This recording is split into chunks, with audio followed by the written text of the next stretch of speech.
ரொம்ப நேரமா மனசுக்குள்ள ஓடிக்கிட்டே இருக்கு, திரும்ப திரும்ப ஓடிக்கிட்டே இருக்கு அப்படின்னு படுத்துட்டு இருக்க ஒரு மீன் மாதிரி. இது எனக்கு ரொம்ப நாள் டவுட். சரியா, நான் ஒரு எக்ஸாம்பிள் வச்சே சொல்றேன். நீங்களும் நானும் இருக்கோம், ஓகேவா? நான் வந்து ஒரு ஆக்டர், நீங்க வந்து உங்களுக்கு இயற்பிலேயே வந்து அந்த அரசியல் அனுபவம் இருக்கு, அப்படி எழுத்து நடை இருக்கு, உங்களால வந்து புரட்சிகரமான எழுத்து எழுத முடியும், அந்த அளவுக்கு உங்களுக்கால அவ்வளவு பொட்டன்ஷியல் இருக்கு. அண்ட் கட்சியிலயும் நீங்க இயங்கிட்டே இருக்கீங்க.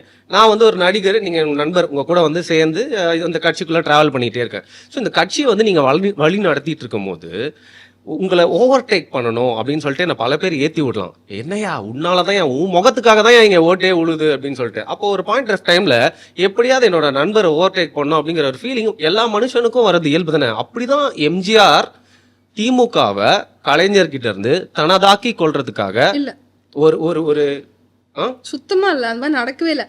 That is the propagated. என்னதான் இருந்தாலும் கலைஞருக்கு செஞ்ச துரோகம் தானங்க. இல்லைங்க, நான் என்ன சொல்றேன், அண்ணாவின் இவங்க 2 பேரும் ரொம்ப க்ளோஸ். எம்ஜிஆரும் கலைஞரும் ரொம்ப க்ளோஸ். இன்னும் சொல்ல போனால் அந்த எங்கள் தங்கம் படம் நான் சொல்கிறேன். ஏன் அதை நான் சொல்கிறேன்னா, அந்த முரசொலி மாறனா அவங்க தான் அந்த படத்தை ப்ரொடியூஸ் பண்ணுறாங்க. அப்போது கலைஞரிடம் பணம் இல்லை, பணம் போயிடுச்சு. ஏன்னா கலைஞர் எப்படின்னா அவருடைய வசனம் வீரியம்லாம் தெரியும்ல அந்த காலத்தில். அப்போ உங்களுக்கு குறிப்பிட்ட வகையான இதுதான் உங்களுக்கு சினிமாவில் கிடைக்கும். அரசியல்லாம் அந்த காலத்தில் அவர் பெருசாக சம்பாதிக்கலாம் இல்லை.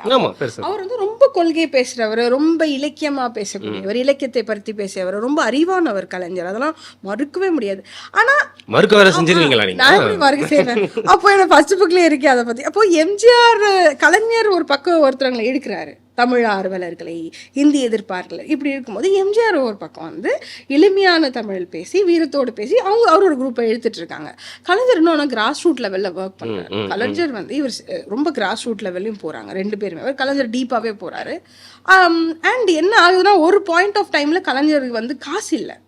அப்போ அவங்க வீட்டில் போய் சொல்கிறாங்க, காசு இல்லை. கலைஞருக்கு அதை சொல்லக்கூட விருப்பம் இல்லை எம்ஜிஆர் கிட்ட. அவர் ரொம்ப சுயமரியாதை, ஏன்னா அது காசு இல்லைன்னு சொல்ல முடியல. அப்போது எங்கள் தங்கம் இவரும் ஜெயலலிதாவும் ஃப்ரீயாக நடித்து அந்த காசில் வந்து ப்ராஃபிட்டை வந்து கலைஞருக்கு கொடுத்து தான் இது. அதுதான் அதை வந்து நான் சொல்லலை. நீங்கள் போய் பார்த்தீங்கன்னா நமக்கு அமிர்தம் இருக்கார்ல, அந்த கலைஞரோட ஃபேமிலி, அவரெல்லாம் அந்த படத்தில் இருந்திருக்காங்க. ஸோ அவங்க சொல்லக்கூடியதான். அப்போது ஒரு மேடையிலே கலைஞர் சொல்கிறாரு, மேடையில் கலைஞர் வந்து எம்ஜிஆரை பற்றி சொல்கிறாரு.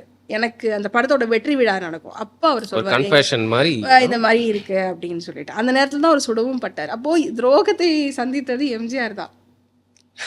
இல்ல நானே கேக்குறேன், நான் வந்து உயிரை கொடுத்து தண்டவாளத்துல தலை வச்சு கட்சியில ஒரு இடத்த வந்து லைக் அடைஞ்சிடணும்னு நினைக்கிறேன்.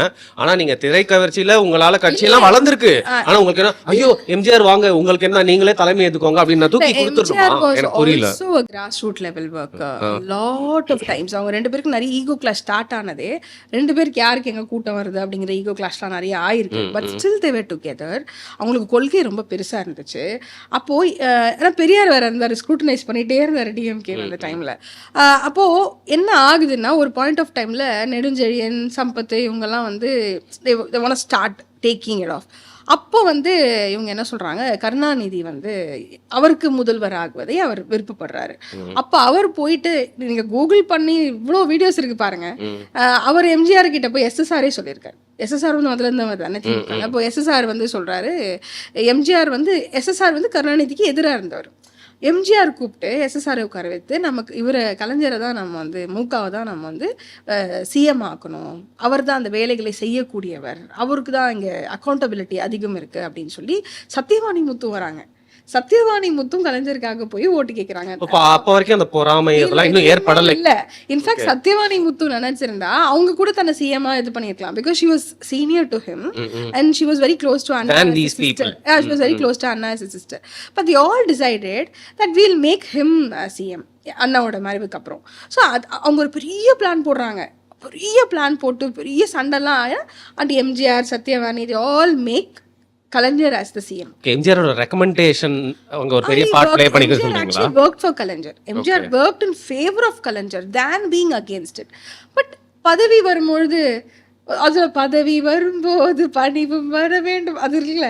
அப்போ ஒரு மனிதன் தொண்டனாக இருக்கக்கூடிய காலகட்டத்திலும் அதே மனிதன் பதவி அடையும் பொழுதும் அவர்கள் எப்படி மாறுகிறார்கள் இருக்குல்ல. நாகராஜ சோழன் எம்எல்லாம் அந்த அளவுக்கு I'm not telling Kalaignar, but தொண்டராக இருப்பவர்களுக்கும் இல்லைங்க அரசியல்ல தலைவர்களாக மாறும் பொழுதும் பதவி கிடைக்கும் பொழுதும் அப்போ அவங்களுக்குள்ள ஒரு ப்ராப்ளம் வருது. அங்க எம்ஜிஆருக்கும் ஈகோ இருந்ததுன்னு சொல்லல, அவருக்கு போட்டி பொறாமையில இவர் தான் ஆக்குனாரு.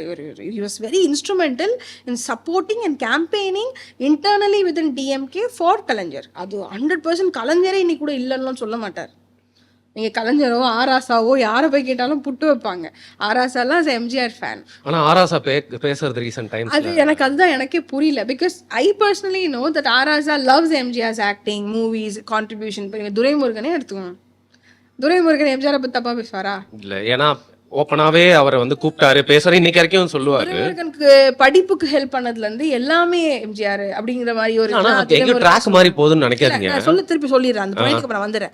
அப்போ கட்சியில எல்லாரும் ஒரு முதலாளி எல்லாரும் பழைய மாதிரி இருக்கணும்னு நினைப்பாங்கல்ல, பழைய மாதிரி இருக்கணும். சரி மச்சான் நீ கணக்கு சொல்லு, நீ சொல்லு அப்படின்னு சொல்லும் போது இப்ப அவர் பொருளாளரா ஆயிட்டாரு எம்ஜிஆர். அப்போ அங்க ஒரு பிரச்சனை வருது. இங்கதான் ஏன்னா இங்க அண்ணா இல்ல, சத்யவாணி முத்து சண்டையில இருக்காங்க. நான் அதை வேற ஒரு பாட்காஸ்ட்ல சொல்லியிருக்கேன், ஏன் சண்டையில இருக்காங்க கலைஞரோட. எல்லாருக்குமே ரிஃப்ட் வருது கலைஞரோட, எல்லாருக்குமே ஒரு எம்ஜிஆருக்கு மட்டும் இல்ல எல்லாருமே கலைஞர் மேல அதிருப்தியில இருந்தாங்கன்னு சொல்றீங்களா? அந்த ரிஃப்ட் வருது. ரிஃப்ட் வரும்போது ரொம்ப தைரியமா கேட்டு, கணக்குங்கிறது ஒரு ட்ரிகர் பாயிண்ட் தான். பல அதிருப்திகள் சேர்ந்து கணக்கு கேட்கறதுனா ஒரு பாயிண்ட் தான் இவங்க சொல்றாங்க. கணக்கு கேட்டாரு, கணக்கு கேட்டலாம் அது வந்து ஒரு ட்ரிகரிங் பாயிண்டா வேணா வச்சு வெளியே வந்திருக்கலாமே தவிர ஒரு அதிருப்தி வருது அரசியல்ல. அதனால தான் அவர் வெளியே வந்து சரி நான் வந்து அது ஸ்டார்ட் அ பார்ட்டி அப்படின்னு அந்த அதிமுகவோ அது இவரது ரெஜிஸ்டர் பண்ணதில்ல, அது வேற ஒரு கிராமத்தில் ஒருத்தர் ரெஜிஸ்டர் பண்ணியிருப்பாரு. உள்ளுக்குள்ளே இருந்த ஒரு திமுக தொண்டர் எப்படி நீங்க இதுக்குள்ள இருக்கீங்க, ரொம்ப கோவமா இருக்கீங்கன்னு சொல்லிட்டு அவர் ரெஜிஸ்டர் பண்ணது தான் இவர் மேல இருக்க பாசத்துல ஏற்கனவே ரெஜிஸ்டர் பண்ணி வச்சு அதிமுகவை தான் இவர் இது பண்ணுவார், இவர் எடுத்துப்பாரு. அதுக்கப்புறம் தான் பாண்டு வந்து அந்த ரெட்டை இலை எல்லாம் வரைஞ்சு அவர் தான் அந்த லோகோ வரைஞ்சாரு அவங்களுக்கு. அப்போ ஒரு கோவத்தோட வெளியே வராருல. அதுக்கப்புறம் தான் அசோக் இந்த நாளை உன் டைரியில குறிச்சு வச்சுக்கோ. அப்புறம் இவங்க சொல்லுவாங்க இன்னைக்கு கூட lot of DMK young people who support DMK மகோரான்னு கூப்பிடுவாங்க, எம்ஜிஆர்னு கூப்பிட மாட்டாங்களாம். எம்ஜி ராமச்சந்திரன் கூட மகோரான்னு கூப்பிடுவாங்க. கேட்டா அந்த ஆள் ஒரு கிளவுனு, அந்த ஆள் ஒரு லூசு, அந்த ஆள் ஒண்ணுமே பண்ணலையே ஜோக்கர் ஆச்சு அப்படின்னு சிரிப்பா. இது திராவிட கட்சிகளோட என்ன சொல்றது, அது பெரியார் டைம்ல இருந்து அவர் வந்து போனா அந்த பசங்க அப்படி அப்படின்னு இவங்க வந்து ஐயா அப்படி அப்படிங்கிறாங்க. ஆமா அவர் சொல்லியே கண்ணீர் துளிக்கல் அப்படிங்கிற மாதிரி பெரியார் சொன்ன மாத்தி மாத்தி அடிக்க அதெல்லாம் எனக்கு தெரியவே தெரியாது. இன்னைக்கு ஐயோ நாங்கெல்லாம் பெரியாருங்கிறோம், பெரியார் திமுக எதிராக வாக்கு கேட்டாருங்கிறதே உங்களுக்கு தெரியாது, காமராஜுக்கு ஆதரவா கேட்டாருங்கிறது கூட உங்களுக்கு தெரியாது. நீங்க குரோனாலஜிக்கலா அழகா சொல்லிட்டு வந்தீங்க. கட்சி தொடங்குறதுல வந்து நிறுத்திருக்கோம். சாரி நான் டைவர்ட் பண்ணி கூட்டு போறேன்னு நினைக்காதீங்க. நான் ஏன் இதை வந்து பேசணும்னு நான் என்னோட மெயின் ரீசனே என்னன்னா, ஒருத்தர் வந்து என்னடானா ஒரு மனநலம் பாதிக்கப்பட்டவர் அப்படிங்கிற மாதிரி வார்த்தை சொல்றேன். இன்னொரு வாட்டி அவரை பத்தி சொல்லும் போது வந்து அவரோட ஆண்மை தன்மையை பத்தி பேசுறது. யாரா இருந்தாலும் அவங்களோட ஆண்மை தன்மையோ அந்த மாதிரி பிலோ த பெல்ட்னு சொல்லுவாங்க, அந்த மாதிரி பேசுறது தவறு. நம்மளுக்கு பிடிக்காத நபரா இருந்தாலும் பொது சபையில அப்படி வந்து பேசுறது தவறு, எல்லா வகையிலுமே தவறு. ஆனா குறிப்பா எம்ஜிஆரை பத்தி இன்னைக்கு இறந்து போனவர் இன்னைக்கு இல்லவே இல்லை. அதற்கப்புறம் வந்து அவங்களோட அரசியல் வாரிசும் இறந்து போயிட்டாங்க. எம்ஜிஆர் அவர்களுக்கு டைரக்ட் வாரிசனும் இல்ல. இன்னைக்கு வந்து ஏன் இந்த மாதிரி அவரை வந்து டிஃபேம் பண்றதுக்காக இந்த மாதிரி பேட் லாங்குவேஜ் ஏன் குறிப்பா யூஸ் பண்றாங்கன்னு நீங்க நினைக்கிறீங்க?